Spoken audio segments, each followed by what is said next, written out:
What's up, everybody? Today I am joined with BenJammin. He is an NFT collector and consultant, co-founder of Dizzy Dragons NFT, and he's a part of so many more teams.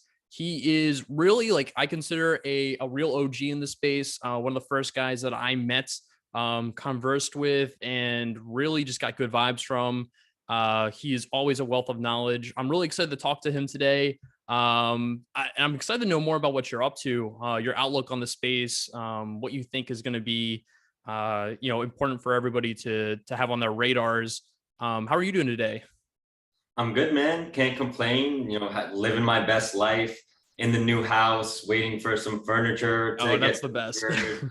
Got the puppies hanging, man. I'm doing good, man. How about yourself? Loving life. I wake up every morning and, NFTs, I joke about it. I think my energy sometimes comes off maybe as fake, but I really wake up every day and I'm like, NFTs changed my life. It is a collision of my biggest passions all into one. And to see it take off and see it explode and seeing thousands of people joining every day. And the clicking is the big thing. I can never be in a bad mood. So Awesome. Same here, man. It's been great. It's been a nice ride so far, and looking forward to speaking with you all about it. yeah. So I mean, let's jump in real quick. What does your day-to-day look like right now? I'm curious what you're focused on currently, and especially in this bull run of a market that we have. Sure. Yeah. So my daily task, I guess, would be, so I run the Dizzy Dragons NFT project with my co-founders and teams.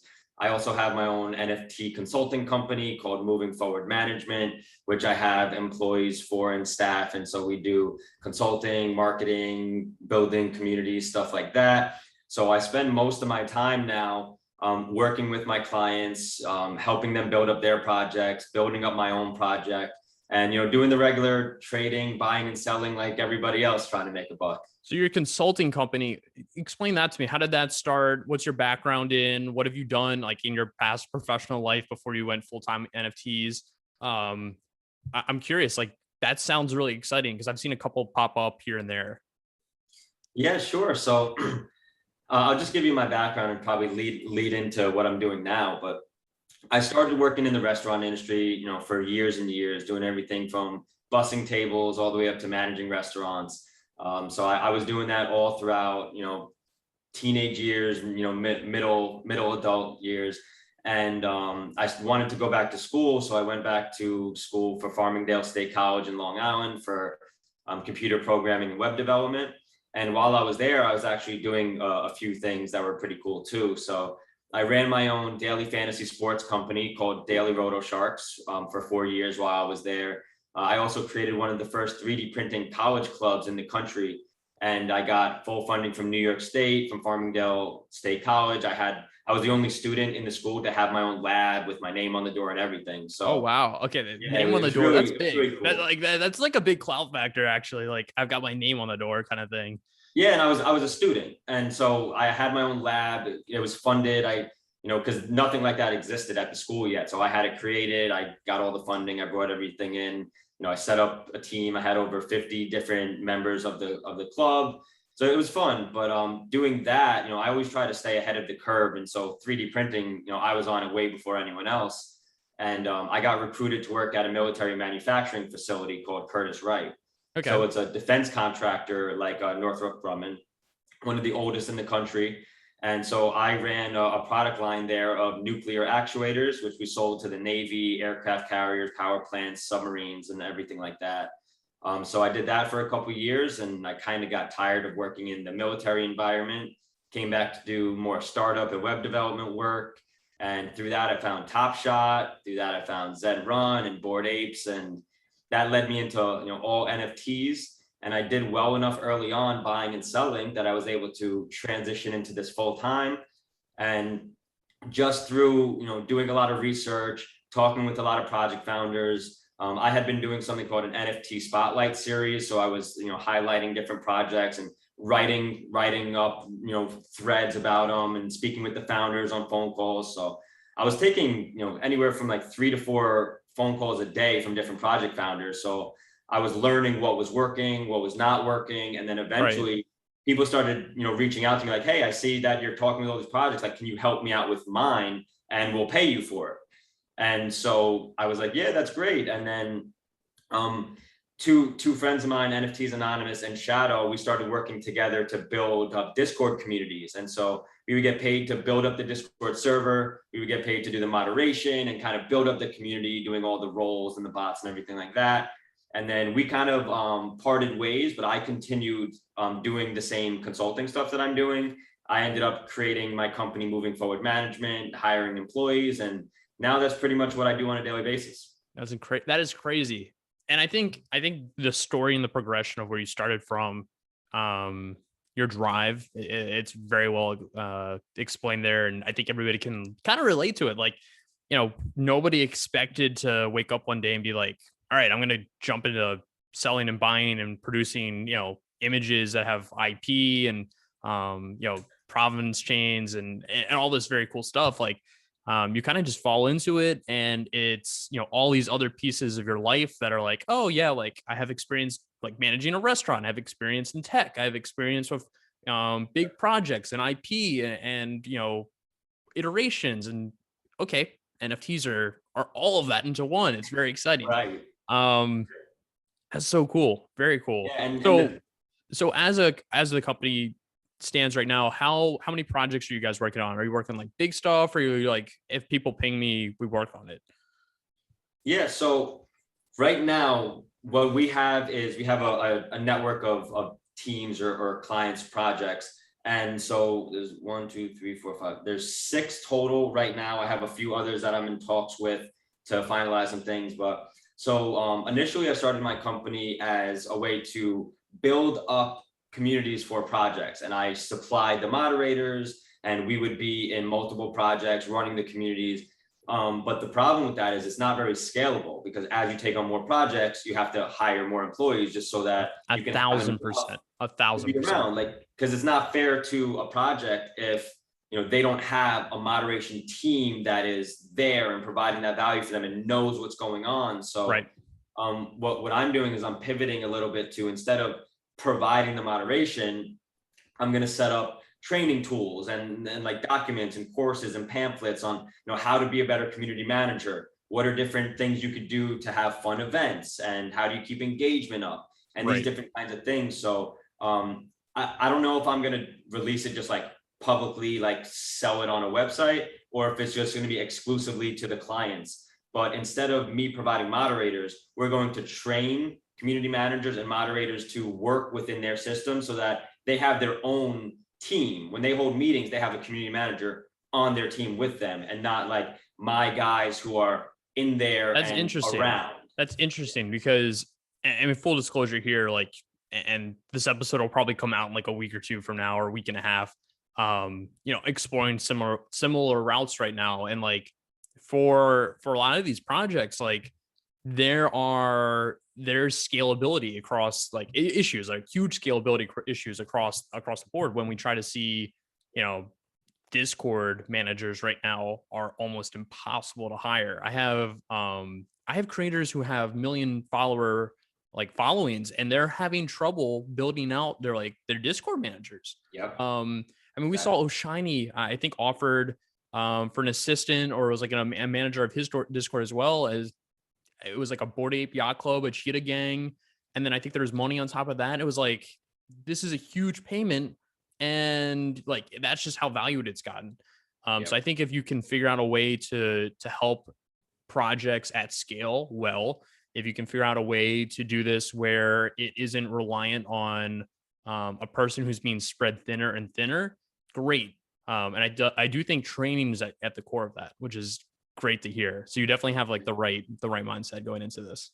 Thank you.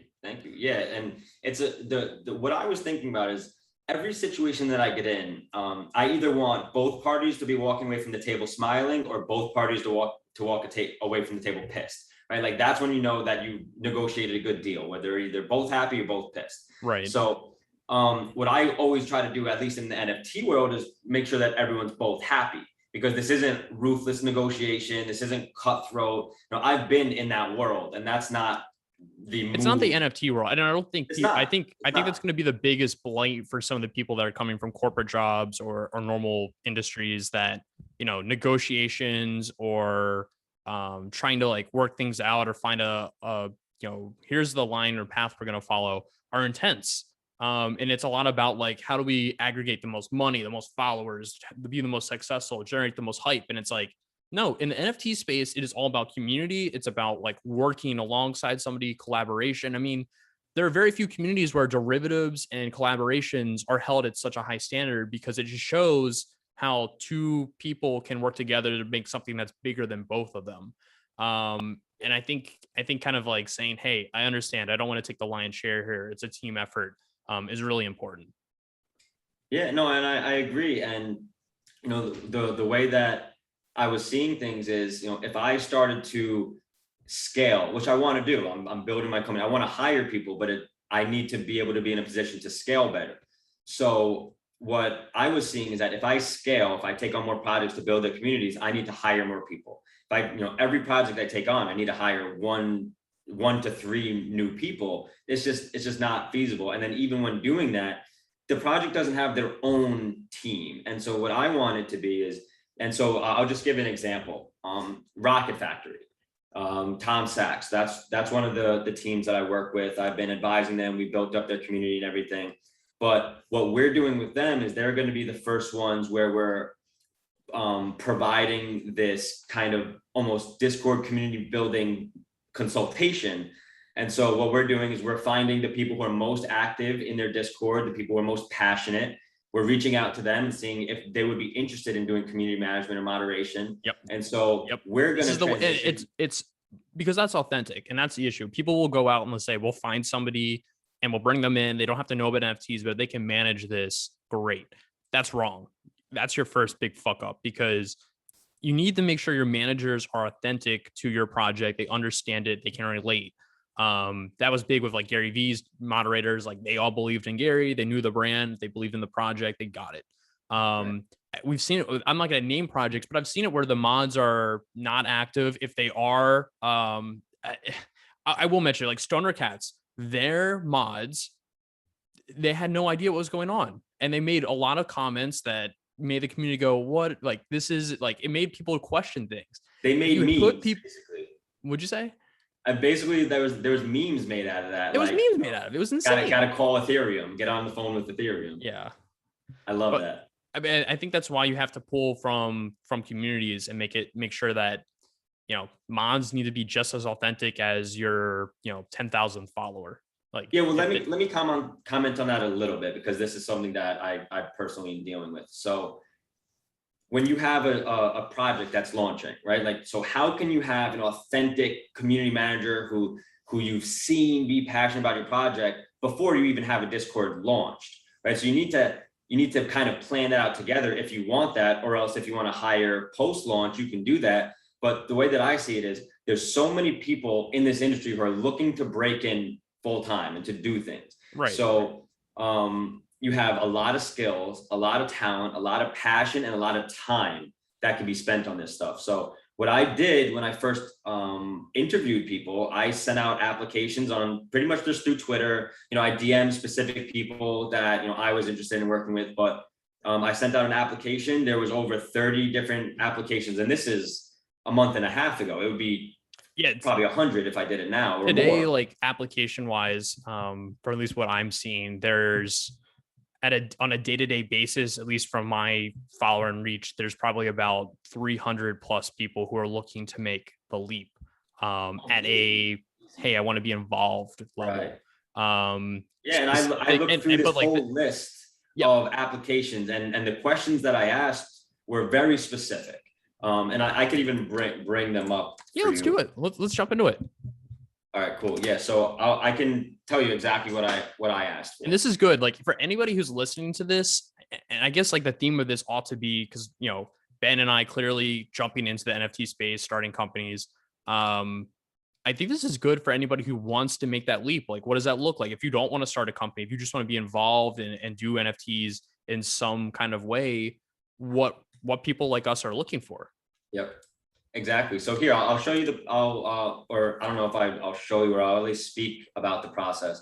So my plan was to, cast a wide net, see who is interested, in just even wanting to do this, right? But Right. I sent out an application, and what is your name, Twitter handle, Discord, basic stuff. But the first question I asked was, what do you love most about NFTs? Very first question I asked. I want to know about NFTs specifically. What do you love? Did you find out about NFTs yesterday and you're just trying to find a job? That's probably not what I'm looking for. What do you love about NFTs? And I got some really, really great answers. And I got some answers like, oh, they're great and they made me money. Okay, pass. Thank you. If money is leading off for any of your, and I'm not trying to like make this so you can gamify what we want to hear, but like, I'm not looking for anybody who's in this for the money. I'm in it for the tech. I'm in it for the art, for the creativity, for the wealth distribution at like the royalty level. Like we're giving back to the artists, and kind of the disruption of tech across the globe. The money is definitely a part, but for all those reasons, that's what I'm looking for. Somebody who can like latch onto one of those and be like, that's what drives me. That's what wakes me up. That's what I'm going to do. Like, that's what's going to like keep me modding a Discord, or that's what's going to keep me creating at 2 a.m. Or if things go crazy and like, there's uncertainty, I'm not going to be like, this isn't for me. Like I'm out. Like it's scary. Yeah. And that question is a barometer about passion. Yep. So I want to see how passionate someone is about NFTs. Yep. And then we could start talking about specific projects and community management. But like, if you don't like NFTs, this isn't for you. If I get a resume that doesn't have a Twitter handle and an ETH address on it, that's like, and I'm not trying to say like that's a filter of mine, but like if I don't get one, I'm like, look, we're in 3.0. That's kind of like, how seriously do you take it? And like resumes are kind of overrated in this day. Like a resume actually is really just your wallet address and your Twitter, and let me know what Discord servers you're in, or let me see if we're in the same Discord servers. Like I'll look at those and get a pretty good vibe check on most people. That's a good point too. But no, I mean, listen, I use, and we'll walk through this. This is a good topic. I use their answers as their resume, right? Like I don't care what you're gonna write on some generic template about what you've done and stuff like that. I want to talk with you. And so the other questions, one of them was, how long have you been into NFTs? And I just want to know, that's, if it's a day, there's a problem, but if it's a month or 2 months, it's okay. And then how long have you been using Discord? I want to know, for someone who's going to be a community manager or moderator, like, do you know what Discord is? Have you spent time on it? Like, that's important as well. And then, you saw bringing up O'Shiny again, you saw the response. He kept it anonymous, but you saw his response to the one application he got. Was the guy was like, I'm in, I'll start, I'm ready to go. Like I'm ready. And O'Shiny was like, great. Add me on Discord. And the guy's like, awesome. What's Discord? Oh, brutal. He's like, hey, like this isn't for you. Like that's what it is. Like you got to know, you got to touch and use these things. Yes, exactly. And I 100% agree. And that's tough. That's one of those things that like, oh, you thought you had them. And then like, if you don't even know how to use Discord or what it is, like you have to spend the time learning it, first of all. And if you're getting into NFTs, learn Discord. Just tip right away, learn Discord. It's going to benefit you greatly. The last question on the application was, why do you think you would be a good Discord moderator?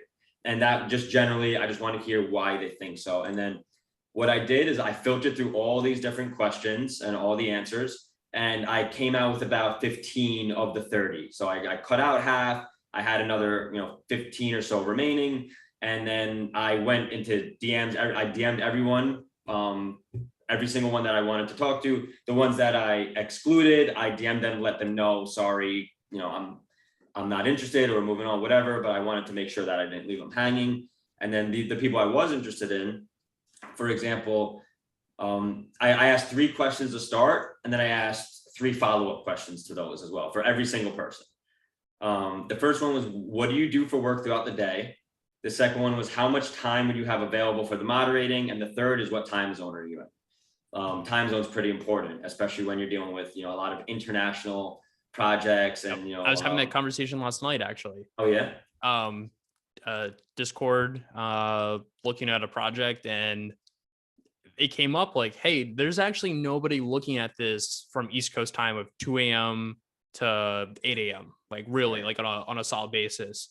And I hadn't seen anything like negative happen, but there was like a period where like, okay, somebody could get on there and like start chilling or like going crazy. And that's like not actually thinking about the people who are in Europe or, you know, in different time zones and like saying, hey, like we value them and making sure that their experience is moderated just the same as East Coast, West Coast, Australia, Japan. Like we got everybody have the same experience.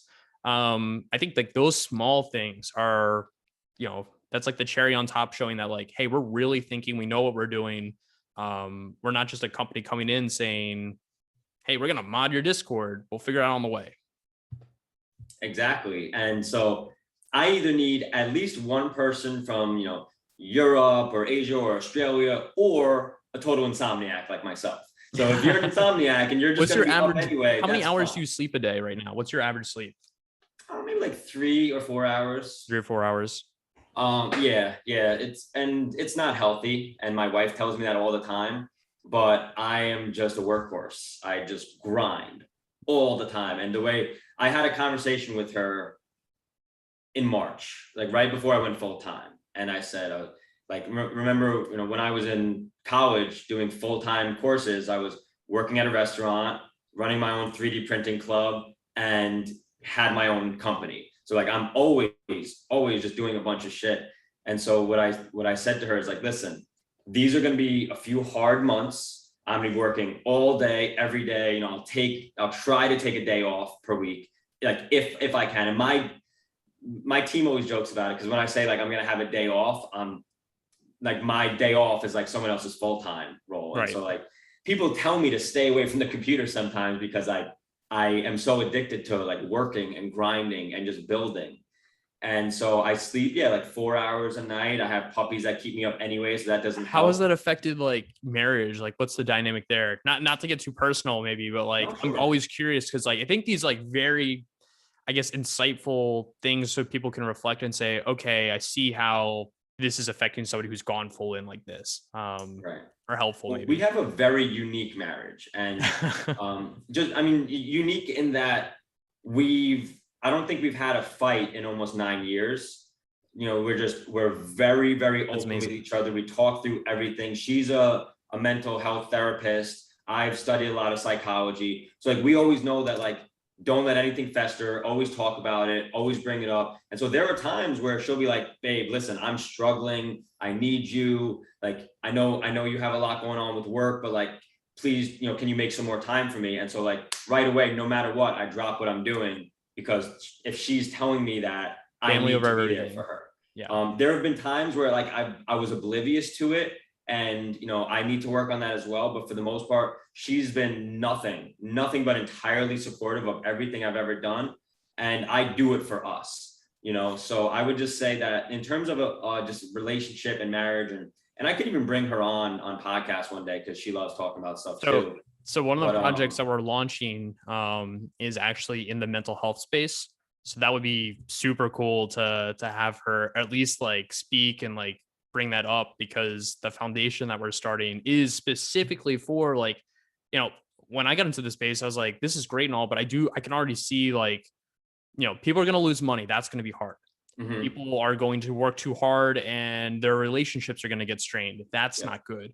And I kind of want to use money not only for like the internal space, but like helping with people who are struggling, working, job related stuff, depression, because it is it's an illness. It's like, it's not good. I want to help solve it.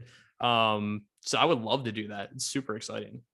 Cool. Definitely. We've talked about in the past doing like a relationship kind of podcast, right, or something like that. You should totally we love talking about it, and she's into mental health, and I love talking about like interpersonal communication and relationships and stuff. But we're very open with each other. We're very forward with when one of us is pissed off about something or upset or whatever it is, we talk about it, and you have to fight through it.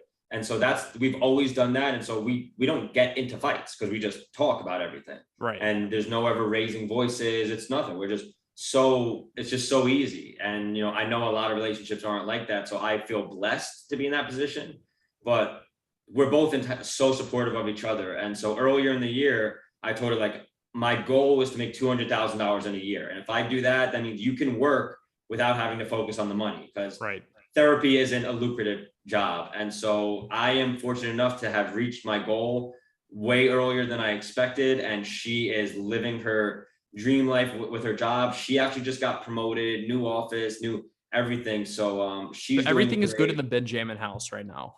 Things are good, man. Like the puppy, And new furniture coming. new You're puppies, like new thriving right house. now. Yeah. So no, it's good, and we're having a great time with it. But one of the things we want to do is, and we haven't really talked about this publicly much because we're still like kind of deciding what we want to do. But we're going to do a project about mental health, like specifically just that. And I don't want to give too much away because it's a novel concept that once we do it, other people are going to do it. So we're going to be the first to do specifically what we're going to do, and it's going to be great. And she works at this office that they're supportive of it too. So they want to do things through like in real life therapy that we want to connect to a project.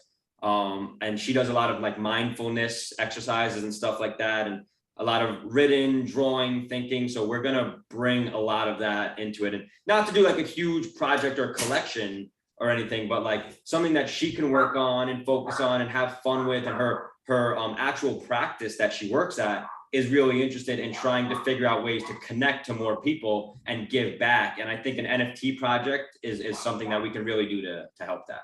How has that conversation been? Obviously, like, your typical therapist office is not technically advanced or savvy. How did that conversation kind of sound and evolve? Yeah, so if I have a very deliberate mindset about optimism, positivity, and goal setting. Sure. And so I've noticed always that. looking ahead and trying to get to skate to where the puck's going, right? Like that's the way I'm always looking. And so with her, what she wanted to do is she wanted to kind of like a lot of my personality has rubbed off on her. So she's trying to feel like, how can I do something or make something that can benefit my clients? And so she built something on like a little Google sheet that like, their client can fill in something and talk about how they're doing, like kind of like a diary. And I have a ton of experience with Google Sheets and Excel. Like I'm pretty much an Excel expert. So I used to hold a lot of training classes on Excel at my company. Like in a room of 200 people, I would run a whole training program. So I'm very familiar with it, and I boosted it up like crazy in like 30 minutes. And she showed her manager and her boss, and they fell in love. And so they were like, wow, like your husband does this kind of stuff. And to me, I was like, I didn't even want to show it to them because I was like, this is only 30 minutes of work. I'm almost embarrassed about it. Right. But they fell in love. And so like, well, what else does your husband do? And she's like, well, he works with NFTs and digital art and stuff like that. And I've been starting to draw a lot. Like she's been drawing because it's a therapy. It's a very therapeutic for her. It's so therapeutic. Yeah. So she started drawing and she showed them the art that she was making. And so they were entirely supportive of just like the kind of software that I was starting to put together for them. They want to turn it into a legitimate software app. So they're so supportive of it. They said there's nothing out there like it. They really want to do it. And to me, I was like, yeah, great. Let's like, it's a hobby. Like I can do it for fun. And they're like, no, we want to like make an actual app because this idea is so good. So I was like, okay, great. And then they promoted her. They gave her a raise. They gave her a new office. And within about an hour of them leaving that meeting, her boss bought her a new iPad Pro, an iPad keyboard, and a stylus for her to do her drawings. Wow. I mean, like to hear that support from a company, and one, your wife should never, well, I mean, if it does come to it, she should leave, but like your wife should be very happy to work at a company that has that kind of culture, that kind of mentality, forward thinking. Right. Like that is like, they're not going to get eaten up as NFTs eat up all these traditional businesses that aren't going Web3. And yeah, that is phenomenal to hear. Bullish on your wife's company, wherever she works. Thanks. Yeah, no, they're great. All psychologists and mental health therapists, and so they're very empathetic and everything. And actually, part of our Dizzy Dragon project is we have 5% allocated to charity donations. So today or tomorrow, I'm finalizing where we're going to be sending the money. And it's going to be specifically for mental health organizations. So we're excited about that. We haven't announced it yet. So this is, I mean, even though this is coming out in a week or so, it'll be done by the time people see this, but we're really excited about it. And I just did an interview with Dino Monks the other day, who are super focused on mental health and donating to mental health. And one of our friends runs the Blaze Cats Project, and they've donated like 250 grand to mental health. So it's something that's very, near and dear to my heart, especially, through my wife. So sorry if you hear the dogs in the background. No, the puppy can go bark as much as it wants. It's fine. But yeah, so we're really just excited about it. And we always love to give back. And one of the things that we really want to focus on is how we can do that through NFTs to help mental health and stuff like that. And my co-founder, Rob, who is the artist on Dizzy Dragons, he has a lot of experience just in general of thinking about mental health and, therapy and stuff. And we've all been around that world. So that's kind of why he named it Dizzy Dragons. He wanted it to be about like the mind and stuff. Right. And you could talk to him about that, ask why he did that, but that's kind of where he was going with it. If you look in the background, you see a lot of the swirls and stuff. So like he loves the swirled eyes, like the dizzy eyes, and that's like kind of where he wanted to go with this. So our project has a hint of that as well. So I'm glad that you brought that up, but we're super excited about all of this and being able to turn a passion into something lucrative, into a way to give back is just fantastic. Right. And I have a lot of people that like want to show their projects and talk about their projects. And I've used this acronym before. It's like the acronym I use to evaluate every single person, every single project, anything that's almost anywhere actually at this point. Like it used to just be NFTs, but it's more and more creeping into my everyday life is ACC. I went to Virginia Tech. Like I'm a big fan of the ACC, but authenticity, creativity, and community, like are those three things present? Obviously with yourself, like those three things drive everything you do. Mm-hmm. And with Dizzy, Dragons and the other projects you're involved with, it's present there. So like happy to talk about it, happy to give you a podium to talk about what you're building, because it's exciting. And like we need more consulting companies. Like there's not going to be enough for for the amount of people that are on board. And there's enough to eat. Like, and here's the biggest thing, right? It's like obviously like I'm getting to the space. Like it's when I meet people like you and I meet other, like there's dozens of others, like I get excited. I'm like, I want to work with them. How can I help him? Like, what can we do? Like, it is a very uplifting, supportive community where you can't try to like take that pie, like we said earlier. You got to figure out like, hey, can 10 of us do more than one of us all of us trying to do it ourselves? Right. Exactly. And yeah, I appreciate those kind words, and that's what I do. And even though we have anonymous profile pictures, like I still like to get up here and show my face and let people know that like we're not an Anon team, even though we have, the dragons as our profile pictures or whatever. But I spent a lot of time thinking about how to provide value. I appreciate you bringing me on here, and yeah, like I'll definitely talk about the project, and I have it in the background, but we wanted to just vibe a little bit, right? But generally, yeah, this is a project that we wanted to.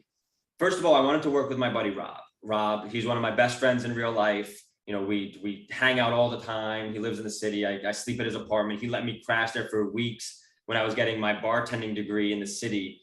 Wow, so you're like a jack of all trades. Like you've just been like naming things that you've done or have experience with. Like you could run entire restaurant and tech company at the same time. It kind of sounds like. Yeah. No, and I pretty much have. But like I enjoy doing it, and yeah, I appreciate that. Yeah, thank you. But yeah, Rob's my in real life friend, and we wanted to do a project together. He's a filmmaker, an animator, a pixel artist, so he's very talented. And we wanted to do something that was fun, that was entertaining, that was in his wheelhouse, but that was also affordable and a good entry point for new users. So we made the collection of 7,500 of them at 0.025 ETH, which is one of the most affordable projects on the market. It is. We have this Fusion utility that's going live on next Friday, September 3rd. And you're going to be able to take two of your dragons, merge them together, keep the traits you want, and or randomize for new traits that can be re-rolled into the fused dragon. And once it's fused, it's permanently fused. the first 2 original dragons are burned. The new one is created as a new token ID entirely, and it's permanent. And so that only lasts for a month. It's deflationary. There's going to be less supply than when we started with. And it's just something that's fun, affordable, and a good experience for new users that, get into an avatar project and there's nothing else to do. Right. So we wanted to have something to do for people, and people have been really enjoying it. The floor is still pretty affordable. We're about to do community wallet sweeping. People voted to use our community wallet to sweep the floor, to buy up dragons, fuse them together on our own, and then give them back to collectors once the fusion starts. Interesting. So that's going to be fun. We're really excited about that. And then, yeah, I mean, when it comes to the consulting aspect, there's so much to go around. There's so many people DM me, and I honestly have some people who I almost use as call forwarding. Like if there's a project that they're like, hey, we could use your help. And I'm like, I'm too busy or at capacity at the moment.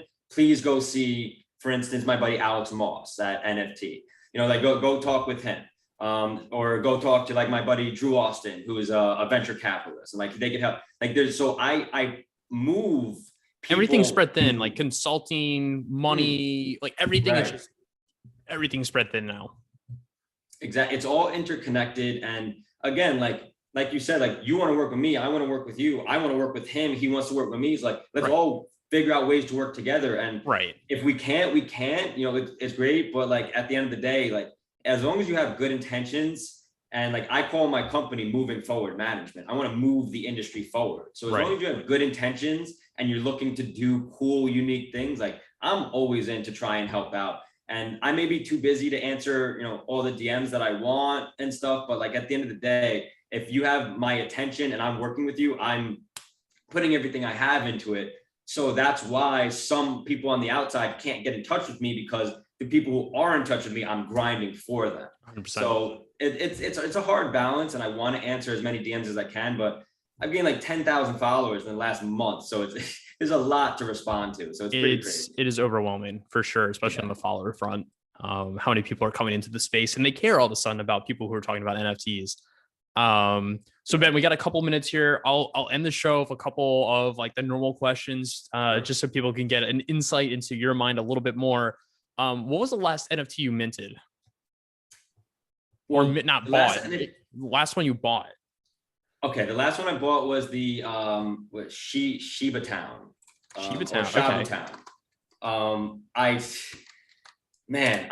was excited about this one. So I have a channel in my Dizzy Dragons Discord called Dizzy Alpha, and it's where I post a lot of tips, tricks, what I'm buying for the day, why I'm buying it. People ask, hey, what do you think about this project? I'll give them a review, pros and cons. And like, so all new people, I'm helping them about how to set up their MetaMask and how to snipe NFTs and how to protect your security with your Ledger wallet. And so I have this channel only for Dizzy collectors. So if you verify your role, you're in there getting my daily personal tips. And so this is the only one I said today that I'm minting, and I'm really excited about it. And I missed the mint.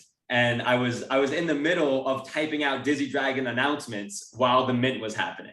And so like I put out the announcement, and then my sister's calling me to mint her first thing ever, because she's in the Discord now, and she's like, hey, I saw you posting about Shiba Town. Like, I want to buy this too. So I'm on the phone with her trying to walk her through it, and to realize that I missed the drop. I was putting out announcements, so I had to go and buy stuff on secondary. So it was a pretty funny moment. I did that with the panorama photos. I told 2 friends, hey, you should buy this, after talking to Tropo about it. And I don't know what, I got busy with something else, went to bed, woke up in the morning, the floor had like 4x'd.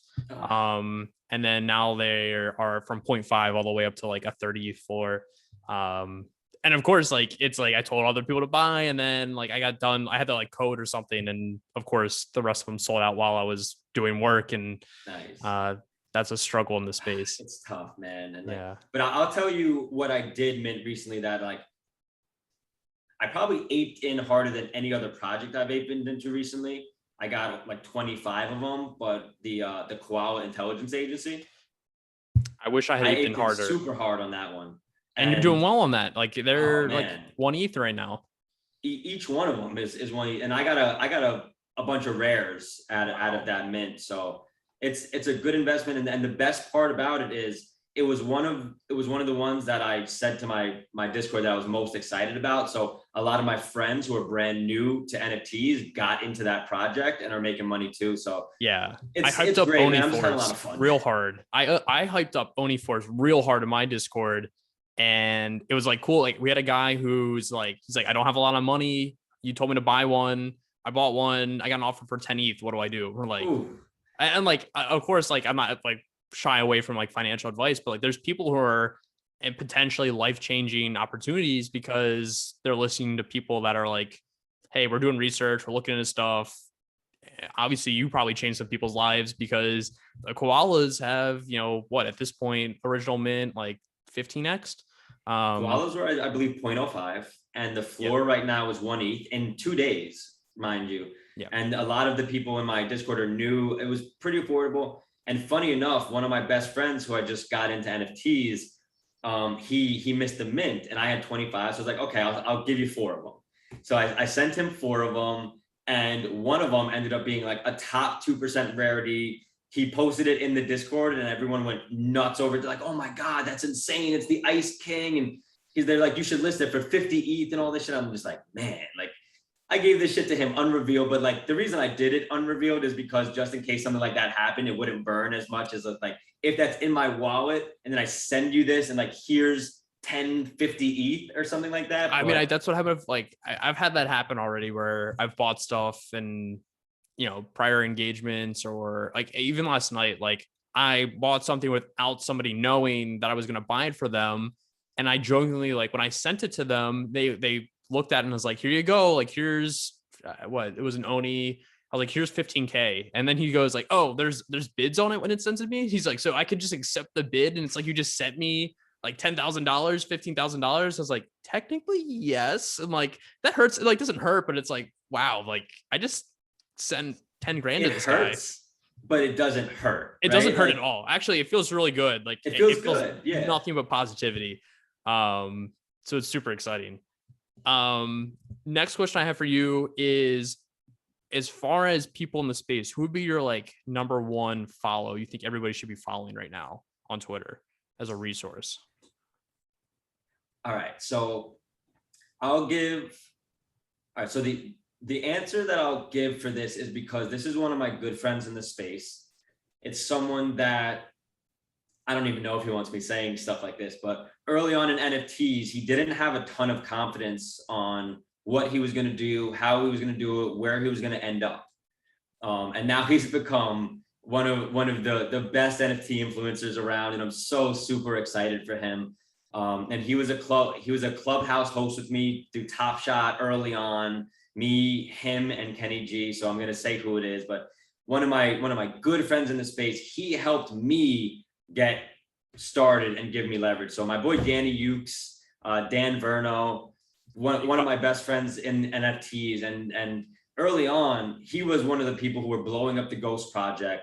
And not only did he tell me about it and keep telling me about it, but he actually bought one for me at cost, sold it to me, and I was able to sell that for like 15 grand. And so Danny Ukes, Dan Verno, brother in the space to me. I would definitely recommend people follow him. He's an under the radar, quote unquote, influencer, but just an overall good guy, good heart, and definitely deserves to follow. Love it. Love it. And the final question I have for you today is, where do you see the NFT space in like 3 to 5 years from now? Like, what does the mid short term future look like for NFTs? Shit, man. Well, we'll be way past the moon. So how many? I guess we'll be in a multiverse by then, because the way that I see this is, I like to be ahead of trends. And while I may not have been on the CryptoPunk trend, even though I was around for it, unfortunately, one of my bigger regrets. I can relate to that.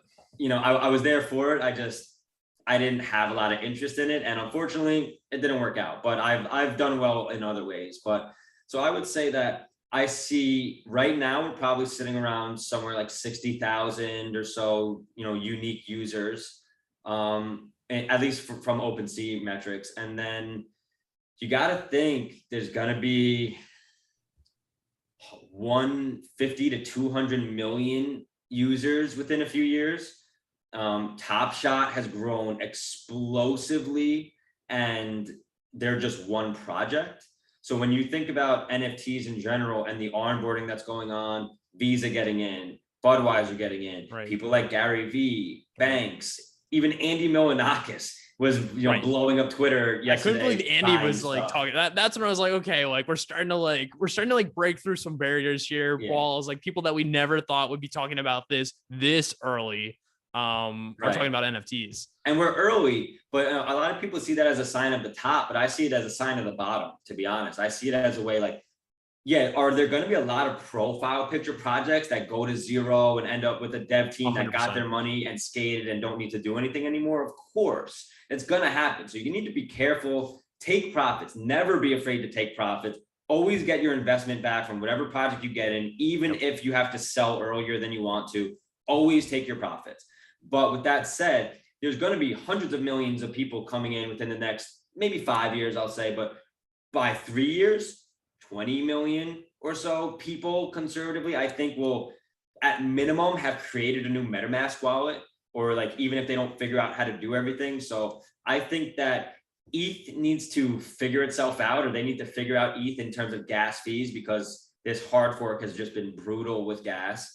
And then you have to assume that there's going to be some kind of like L2, Polygon, either side chains or, just build up ETH more so that it's able to scale more. Dapper Labs had to create Flow blockchain just to have a platform, So I think that ETH, I'm not an ETH maxi, but almost all of my holdings are in Ether NFT. So I'm super bullish on it. But there's definitely going to be some growing pains. And there will be. I would say, so within the next few years, 20, 25 million people, I think would be not hard to get, when we've seen the growth that we're seeing right now over the course of like a month. Right. Yeah, I definitely think we'll have like a consolidation period where we're not seeing the crazy price increases and like it gets a little less sexy. But general trend is up, onboarding people daily. But people are building too, right? And people are building. And that's the thing. Like, it's not just like, hey, nothing's changed and people are just coming in and spending money. It's like every single day, the ecosystem evolves. Yep. And it's like every minute the ecosystem is evolving. Like I've gotten texts during this conversation that like pop up on the side of the screen. I'm like, oh, like that's new. Like I didn't know about that. And like, that's exciting. Like the fact that that's every a normal thing at this point for like, to see of evolution of technology at a day-to-day pace is awesome. It's exciting. I love it. Love it too. Ben, thank you so much for coming on. Everybody, if you haven't already, you should be following Ben on Twitter at BenJammin X. I'm going to link it below on the YouTube channel as well as the podcast. He is, again, awesome guy, super genuine. I love talking to you, and we're excited to see what you do, man. Thanks, man. I appreciate it. Thank you for having me on. It's been a pleasure speaking with you, and definitely look forward to talking with you more in the future. 100%, man. Peace.